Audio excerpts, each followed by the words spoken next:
computer. All right, welcome to TokenStandard.Live. This is Chris J Snook. I am here with Dr. Guenther Dobrauz from PwC Zurich. We're going to get right into it because we've had some awesome technology challenges this morning. Welcome to Token Standard, and thank you for joining us. Hey, Chris. Thanks for having me. So we had a quick run-in. It was very quick, but in November back in Las Vegas, I saw you speak on stage, and I think you have one of the coolest promo videos of any lawyer slash corporate guy that I've ever seen. I have no idea how you got that through compliance, but congrats on that. Well, let's not ponder that point too much here, shall we? Yeah. So let's talk about what's important. As you know, we were talking in the green room, but for those watching this video and maybe first-time audience, Token Standard serves three distinct audiences. We talk to C-level enterprise people. We talk with DevOps and founder types, the emerging technology leaders. And then we talk about the people that are moving money, smart money, fund managers, VCs, investors, family offices. And you said it in your words, I think, as well as anybody. But we're trying to help people understand if they're early on time or too late, and when to act from where they are. And I know you've got a way to frame that. But in your work at PwC Zurich, you've kind of seen some interesting things over the last year. Where do you feel like, just at a high level, where do you feel like we are? Where have we been? And then we'll just go back and forth and kind of have a conversation. Sure. I mean, obviously, it's always easy to ping things and sort of position them on the overall map in hindsight. Right now, as we are right in the middle of this, it's very difficult to say, but my gut feeling, not so much speaking as a lawyer, but as a venture capitalist, which is something I've been doing since the end of the 90s. I think, what we're seeing with blockchain right now is the unfolding of a totally transformative technology. And it's quite unique because it's the second time in one generation that we see that with the internet and blockchain coming together. And if we believe that indeed blockchain is that a totally transformative technology, which will kind of, fade into the background at some point, but affect all of our lives on a infrastructure level, if you like, then I believe that we are still in the very early phases. So if you look at the adoption curve, or at the S curve of innovation, I think we're still in the sphere of earliest adopters. So we're still got way to go to reach dominant designs, which will then trigger mass adoption. But I think we're still in early days. So I think it's. I think what's interesting, and I want to press on the point you just said, because PwC, and I know you wear a couple different hats. Like you said, you are a venture capitalist. You also lead a practice area inside, a global enterprise. And you just said that you believe blockchain is a truly transformative technology. You think that there's two transformations happening at the same time. I'll let you kind of speak to that in a second. The context I'll give you is that I believe that there's no money ever made when you have full consensus around a thing, right? So if everybody thinks that blockchain is a truly transformative technology, then we get, what we had, which is a lot of speculation, and then ultimately, a bubble popping and never hear from it again, right? When you have people that are vehemently opposed, and I say this because another major consultancy / global enterprise in McKinsey came out, I think 2 or 3 weeks ago, with a large white paper report that basically said blockchain isn't special.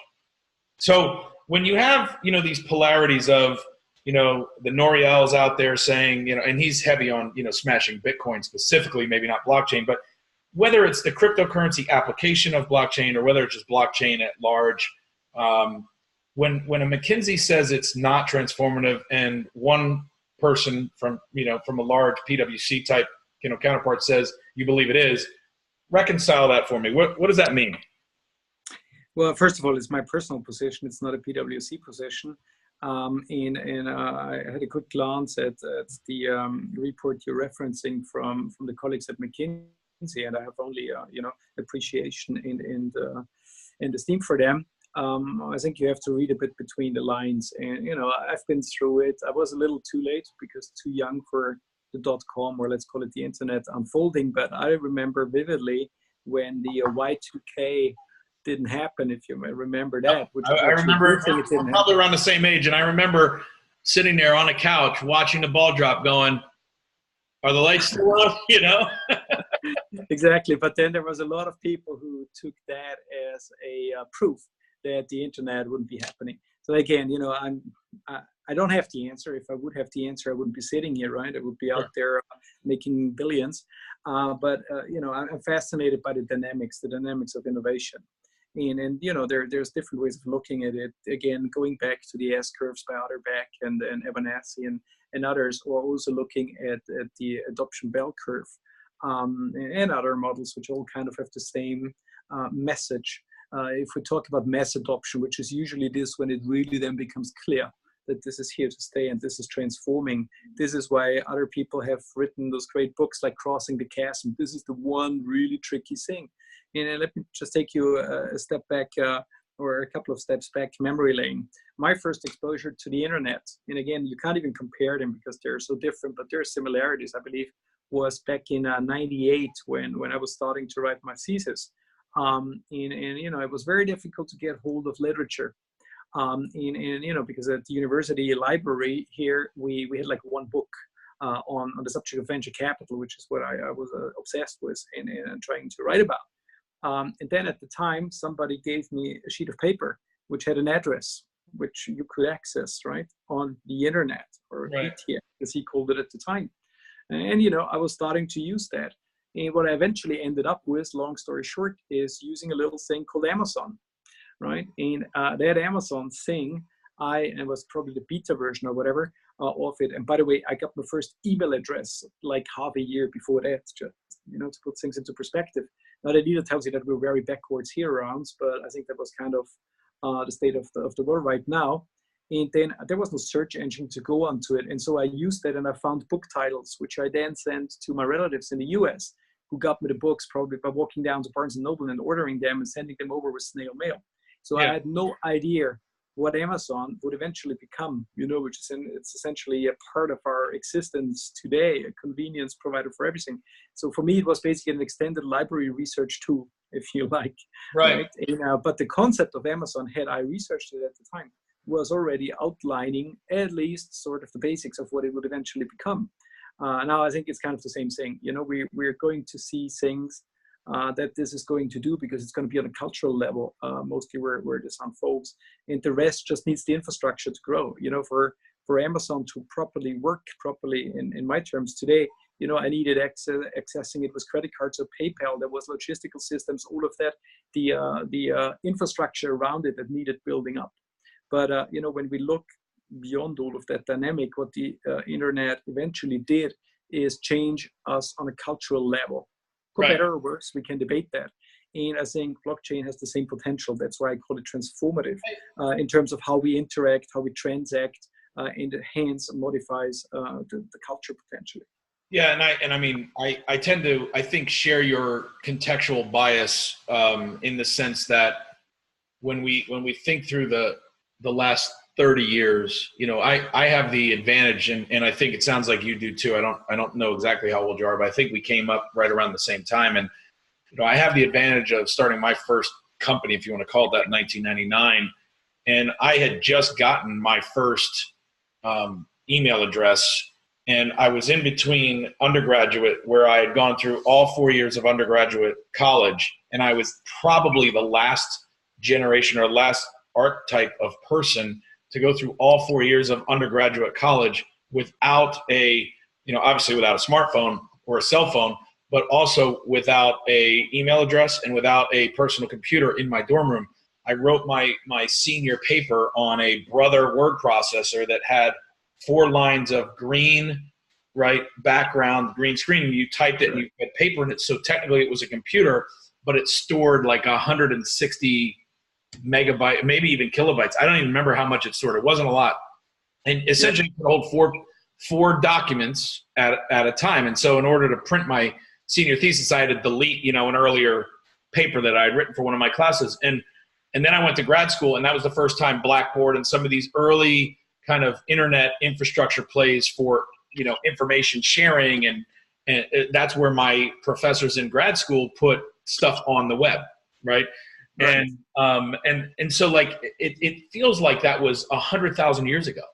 right? Like it feels like how could that be? And yet then when you think about, you and I said, I think shared something else similar, which is I was too young and I was too inexperienced to really understand what was happening. And certainly I was a first-time entrepreneur at that time. So the context that we have looking back, and I think what shapes my bias that's similar to yours, is that we've watched this kind of happen. And we also realized that when this came out at scale in 2007, a whole new, Qualcomm at that time was basically winding down, not winding down, but they were trying to figure out, like, we've saturated the market for chipsets. There's nowhere left for us to sell chipsets because they had penetrated every market with a CDMA phone. And until Apple released this, they had no growth market. And, Yes. and all of a sudden that happens, and a chipset company can go from, I think they went from 14 billion in 2011 to 19 to then 26 billion in a 3-year period. And it was all on the back of, smaller chipsets and then being able to penetrate that market. And likewise, all these different things, Instagram, all these things that we, now use, whether they're good or not for us, couldn't even have happened without these waves. And so really, when you say it's transformative, I think what you're leaning on is this idea that we don't know exactly where and how yet, but who should do what when is something you said earlier. And I think that's the whole point of this show, is trying to help give people enough data points to think about to help them understand, am I the who that should do what when? So, yes, where are we at from, last year was a big transition from speculation back into kind of, some call it winter. From your perspective and your client, kind of base and your investment kind of thesis, where should people be thinking now? Where should they be focusing their efforts and energies right now? Right. Well, I think the point I tried to get to earlier is, first you have to buy into the concept as such, which I was outlining, that first of all, you need to believe, or you should at least think it's potentially plausible that this will change things, because this then tells you sort of what's potentially unfolding. And I think if that's an idea you at least accept or don't rule out, that gives you a totally different perspective on where we are. And again, just to revisit the theme one last time, and we discussed this earlier before we got on, I have never in my life, to my knowledge, been in a travel agency, right? Which for my parents is quite, astounding. When I had told my grandfather that I would fly to San Francisco, as I recently did, and order a cab on my phone, which isn't a cab, but it's somebody I've never seen who's privately doing that, to take me by actually sharing that cab with somebody I also don't know to a place that isn't a hotel, but a place that I've rented from somebody over the web, right? I mean, there's a huge cultural shift in there. And the reason we do it is because we trust somehow the technology and things that are behind it.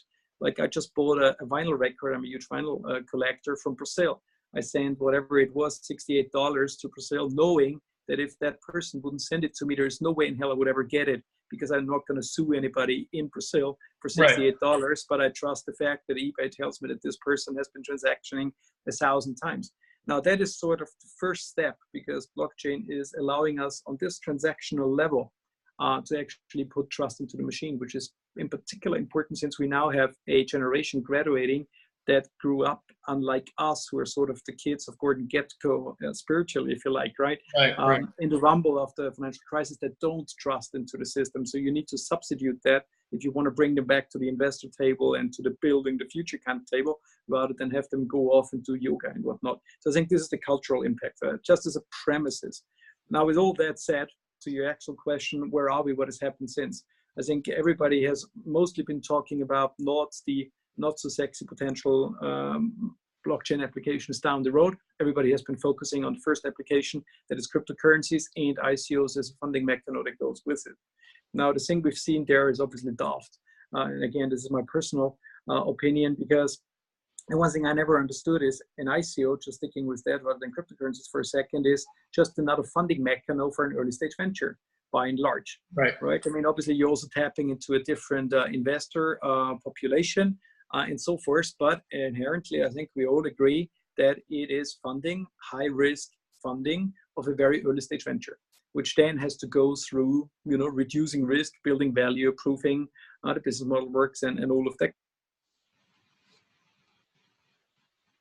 In essence, what that means is the value doesn't increase until the risk is reduced. And you've proven that. Not just by listing that, tokenized or not, the risk doesn't go away. So that is just stupid in my book.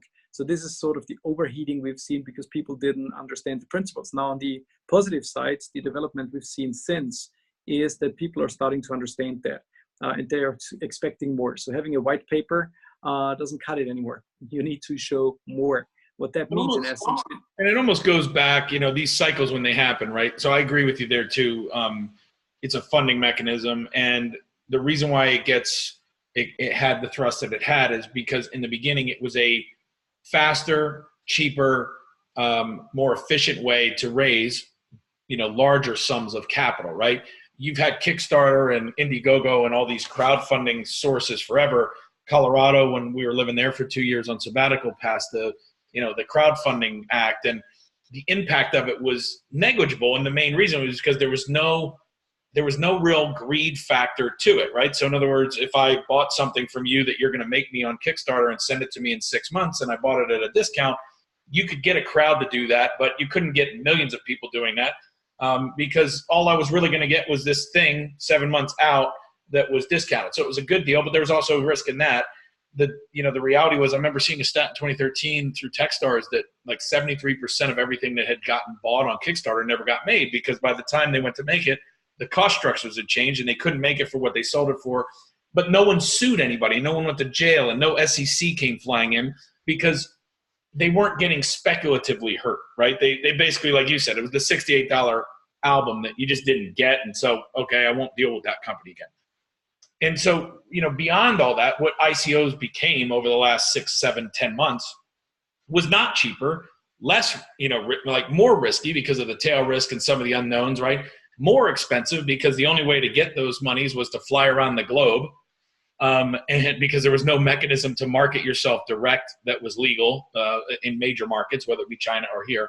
And so there's goods and bads and everything, right? So the way I experience that is I've seen an emergence of ecosystems and technology startups in pockets of the planet that have never been on the map before because people exported and geo-arbitraged their opportunity, as part of this whole fervor. And I think what's interesting is to see how that plays out, like over time. And, being in, Crypto Valley, as they call Zug and Zurich and that area, you guys benefited from that in one way. But I think it's interesting to think about what are the long-term impacts now that the real work has to start again. And we're just back to early stage funding, which is show me you got something. Show me you got a customer that scales. Show me the technology works at a minimum level. Show me you have a team that's not going to run away.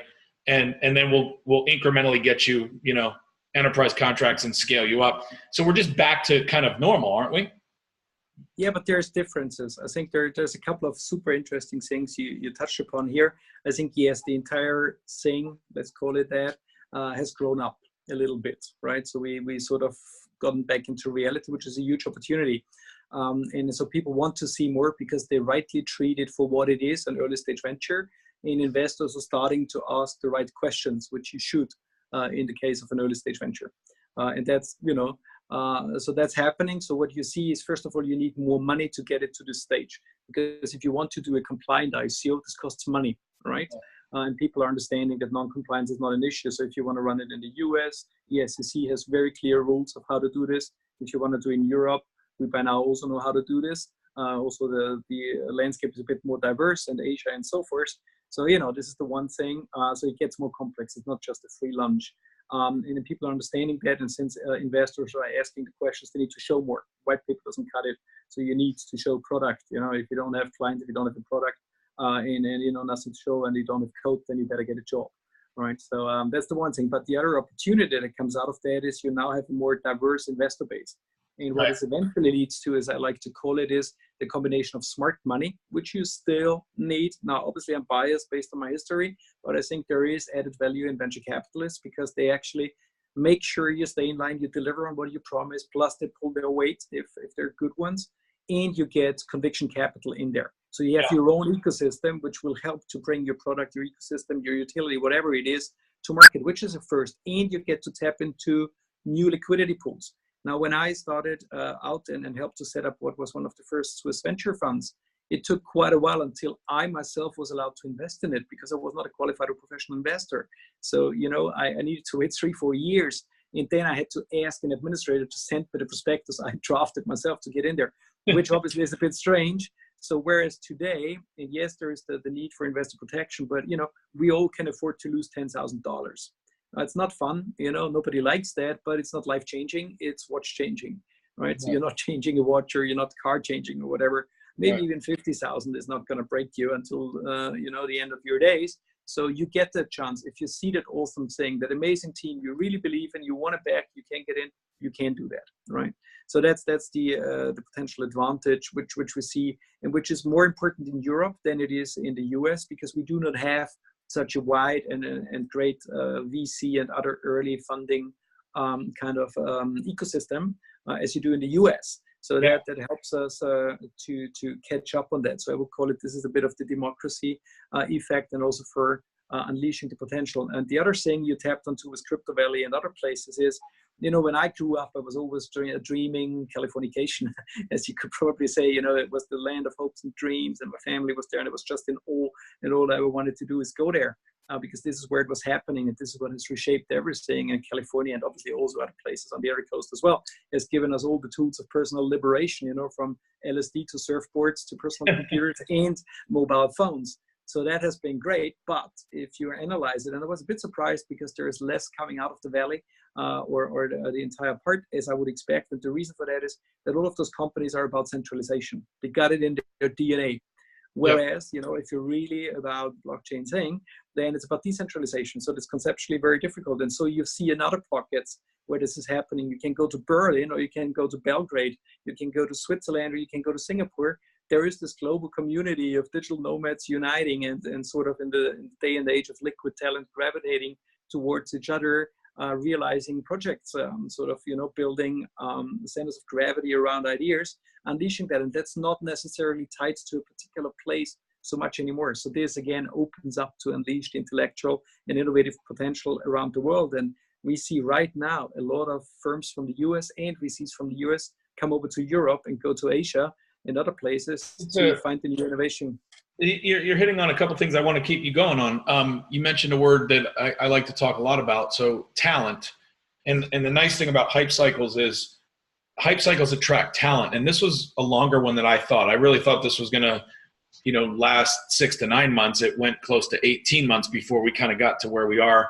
And I think part of that was this is my personal belief or bias, but is because it was distributed so wide, right? Because things like Lithuania, all of a sudden, Vilnius, you know, $500 million raised for ICOs in a 12-month period, like 6 million people in the whole region between Estonia, them, and whatever, and they raised $500 million. That talent got distributed in parts that it hadn't been before, and so it like lasted longer.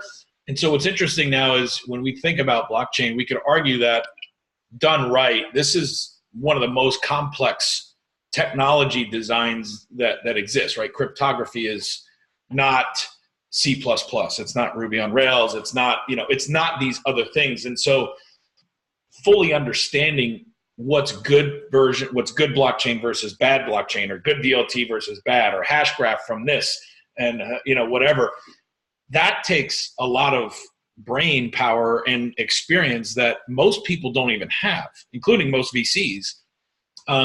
And certainly most enterprise leaders. And so what I think is interesting is that this dynamic that you're speaking of, you know, what happens and where do you think the talent is? Because if the talent has decided that now it can organize itself in a decentralized way, wherever it wants to, right? On Telegram, on whatever, forget the geo, that macro pressure from a micro, you know, kind of movement puts really interesting dynamics on countries at a time where, forget the currency side of things, right? Trade wars, things like that, at a time where the economy is layered up in so much legacy leverage and printed money across the board, every country, that there's these really interesting kind of, you know, tectonic plates, I call them. And I think the hopeful side is that you have the talent now kind of organized in ways it never could organize itself before, the technology talent. But it's also a risk because they kind of don't want the legacy infrastructures, and we're at that historical 100-year cycle where those things typically crumble anyway. So are you seeing fear? Are you seeing bad decisions by policymakers, regulatory? Like, and again, if you can't answer from the PwC personal, we understand, but just curious, like, how do you think about those kind of dynamics?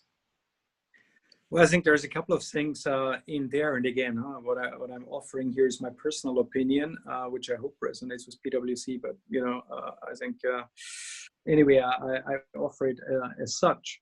First of all, on the talent side, it's quite interesting because why so many people got attracted to it. And I'm with you. I'm not sure that everybody who got involved really gets it down to the bone. I wouldn't say that I am one. I'm just a lawyer. I spend a lot of time thinking about it, but I wouldn't be able to, put up my own note or anything. So I need a lot of help with that.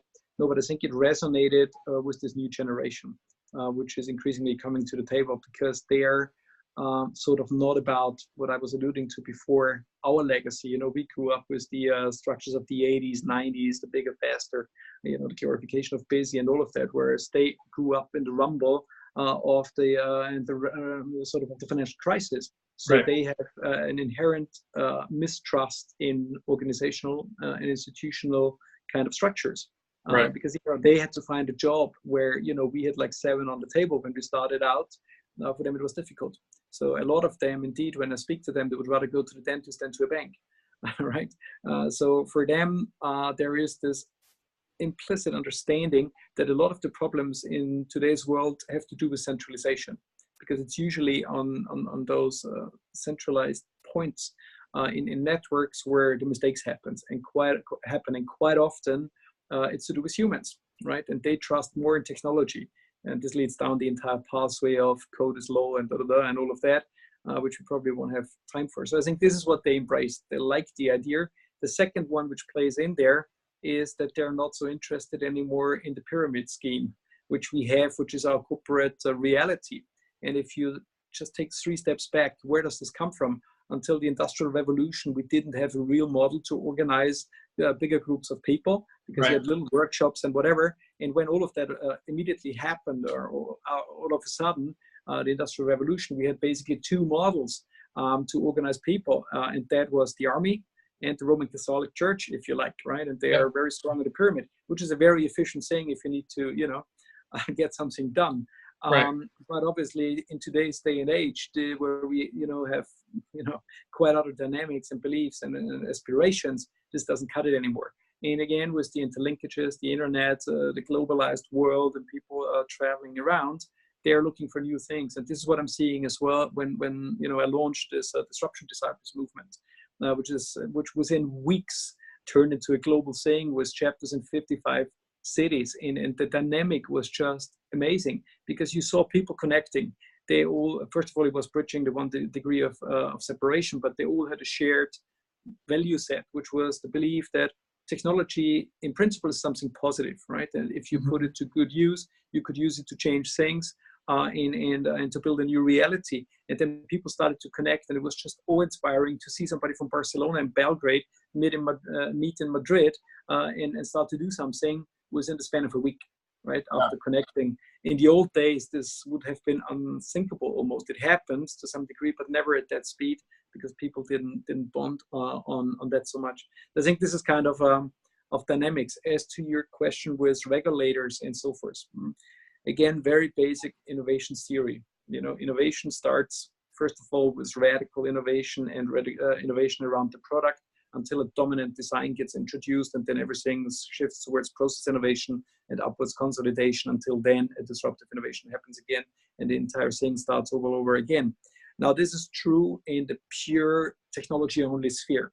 The moment we enter the realm or touch upon the realm of financial services, the same dynamic still holds true, but it's less triggered by technology and more so by regulation, because the dominant design is created by regulation. Right. So on the one hand, for entities, it means that they need to understand it if they want to thrive. And on the other hand, it also means that standard setters and regulators create the rule set which will either allow or disincentivize entities to do something, ecosystems to arise. And we have quite interesting and different sort of approaches in the world playing out right now. With the US, with a very clear set of rules, you can like it or not, but it is what it is. I think it's transparent, it's clear, it's the American way of doing things, and it works. It's still the biggest market in this, right? And people are moaning about it, but I think actually the SEC is doing what it's meant to do. It's probably not aligned with what innovators want, but it's doing a perfect job of what a regulator in a US sense is meant to do. On the other hand, you have Europe, where in particular the EU is really trying to come up with conceptual new ways of doing things, because they want to be, and they've stated it in important pieces of regulation like the blockchain resolution, they want to be an important player in this new world of blockchain. So they're trying to come up with new ways that actually attract people, again, on a safe and sound basis. You have places like Switzerland, which always had a very principles-based regulation, which is, coupled with a strict but approachable regulator who is willing to discuss things, a good ground for people who, on a solid basis, on a predictable basis, want to do something. This is why the good players, the good actors who started out early, who were looking for a place where they could, on sound basis, in a predictable way, and in a compliant way, do something, came here and started out from here.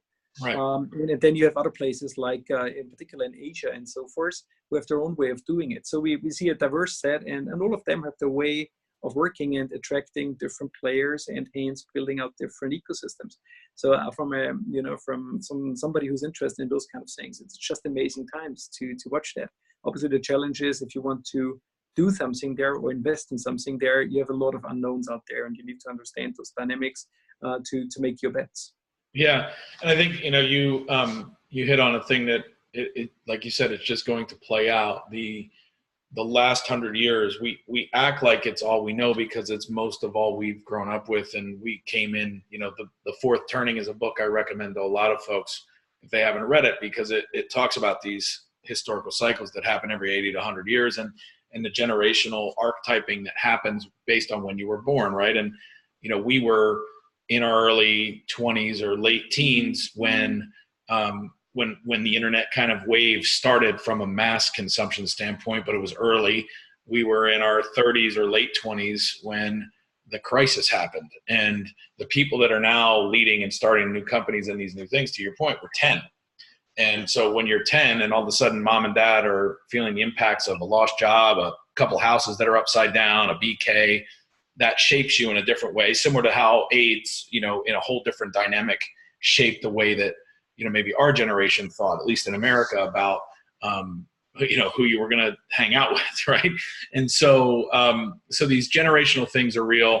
And then culturally, they've always kind of been pocketed, but now they're not, because now we've had this, massive connectivity of and reorganization of shared culture, which is a great thing, in my opinion, but creates a whole new management problem if you're trying to top-down organize. And 100 years ago, there was 1.6 billion people on the planet, and we came out of this, last turn, and we built these institutions. This time, there's 7.8, and so these from a capital standpoint and who should do what when, to put it the way you did so eloquently, I think everybody has to kind of think about, if I am in an industry, banking, travel, something like that, if I'm a legacy player in an industry that is being disrupted by blockchain or some of these new things, I have to really actually understand the regulatory side, right? Because the regulatory side, right or wrong, is going to make the rules.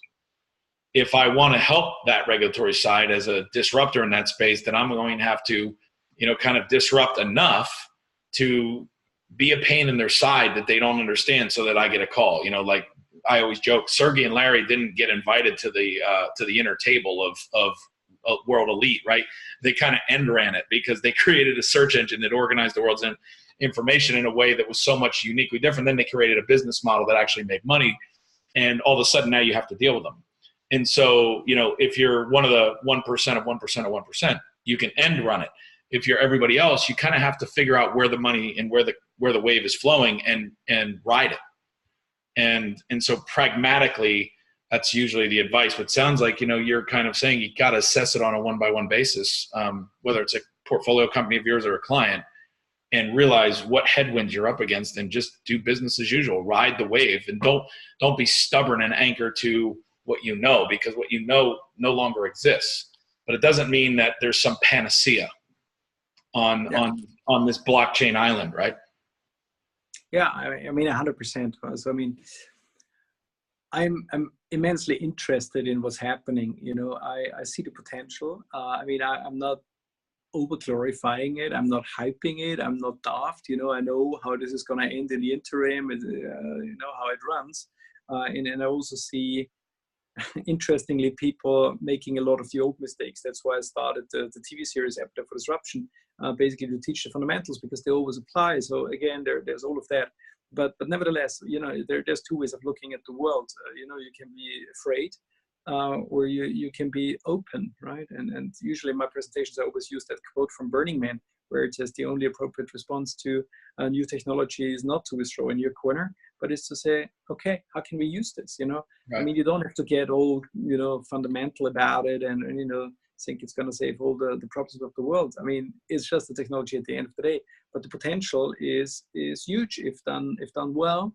And you know, so I think it's just amazing, and just watch it but you know, be realistic about it.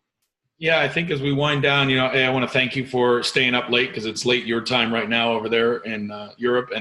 And I think Appetite for Disruption, which is the YouTube show or the channel, where's the best place to kind of connect with you online if someone wants to consume what you're thinking about in a very passive way? Right. I think, well, obviously LinkedIn is always a good one. I'm putting out some of the thought leadership there, and quite a bit of it. And the other one is indeed the channel Appetite for Disruption, which is a webpage Appetite for Disruption TV, as well as the YouTube channel, where you can find stuff. And obviously there's the books I'm writing and publishing. There's a new one coming out in May, which is called New Suits Appetite for Disruption, which is focusing on the change in the legal world, with some 30 plus amazing authors from Harvard and Oxford University, and then tech disruptors and current players as well. So I think there is a lot of ways of doing this, but essentially, again, my bottom line is always, it is amazing times right now. I mean, you know, don't get hung up on things here and there. All in all, bottom line is it's a transformative age. Now, you know, you can be on the sidelines, you can get involved. Either way, just stick to the gray matter, which is between your ears. You know, the fundamentals always apply. You know, if you do that, then you know you're out to do amazing things if you so choose. Well, I think it is amazing times, and this is an amazing conversation. And I appreciate the fact that because of these other waves of technology, that people like us can meet, A, and B, continue a conversation almost in ways that were never possible before. And I think conversations are the key. Because that's where we get the most insight. So thank you for joining this conversation. I know the audience is thankful.